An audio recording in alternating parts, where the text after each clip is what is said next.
tarehe 3 baada salati dhuhuri. Salati dhuhuri na maana baada ya saa 7:30. Baada ya saa 7:30 tutaondokea hapo nyumbani kwake, ambapo tutamsalia katika msikiti mkuu wa Ijumaa, na tutaelekea moja kwa moja makaburini kumhifadhi mzee. Ratiba nyingine tutaendelea kutoa kadri muda unavyokwenda, kama kuna dua na nini, lakini kubwa kabisa upande wa mazishi tutamstiri baba yetu kipenzi chetu kesho. Eneo ya mazishi ni kule kule katika makaburi yetu, tunaita maarufu kama Mihogoni, na kama nilivyosema awali, tutaondokea hapo nyumbani kwa marehemu, nyumbani kwa baba yetu pale msikiti wa Ijumaa, msikiti mkuu wa Ijumaa. Tutafanya ibada hapo, tutamsalia hapo na kila kitu kitakuwa hapo. Baadaye tutaelekea makaburini kumstiri.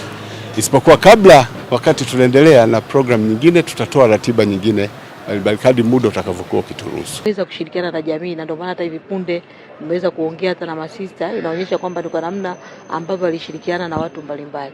Kwa hivyo kwa upande wa serikali ni pigo, kwa sababu kupoteza mdau wa maendeleo ni changamoto. Kwa hivyo kimsingi na sisi kama serikali tumepokea kwa masikitiko makubwa, na tunamwombea Mwenyezi Mungu ailaze roho yake mahali pema peponi. Amina. Ukizungumza na watu wote ambao amefanya nao kazi, mzee wetu wakati akiwa kiongozi ni mtu ambaye alikuwa amenyooka na ni mtu mkweli, alikuwa hakwepeshi, alikuwa ni mtu wa kusimamia ukweli na ukweli daima.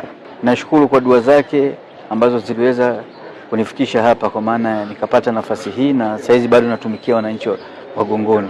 Lakini niseme alikuwa ni mzee mkarimu, alikuwa na upendo, alikuwa anapenda watu wote, kwa maana makundi yote alikuwa achagui, hata watu wa vyama vya upinzani alikuwa hiyo ni watu wake. Kwa kweli tumekuwa na mzee Nasoro kwa muda mrefu, amekuwa pamoja na shirika letu, amekuwa na masista wote, kwa upendo wake tu ndio maana tumefika hapa.